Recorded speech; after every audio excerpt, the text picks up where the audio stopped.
Narito po tayo ngayon sa Barangay Kanluran.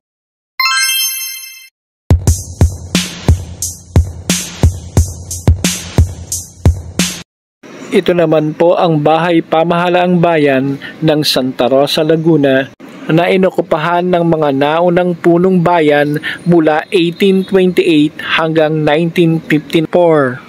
Subalit sa pagkaalam ko, ito rin ang naging tanggapan ng mga sumunod na punong bayan hanggang sa pasimula ng year 2000 bago maging gusaling museo noong 2006.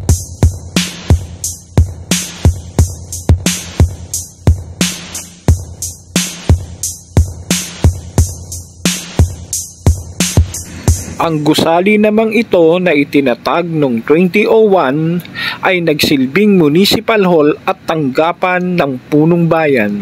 Matapos na maging lungsod ang Santa Rosa noong 2004, sa panahon ng dating punong bayan, Leon Arcillas, ay patuloy itong umangat at umunlad sa ilalim ng panunungkulan ng ngayoy punong lungsod Arlene Arcillas. Kaya naman ang pamahalang lokal ay muling nakapagpatayo ng isang moderno, magara at kaaya-ayang City Hall sa lungsod ng Santa Rosa.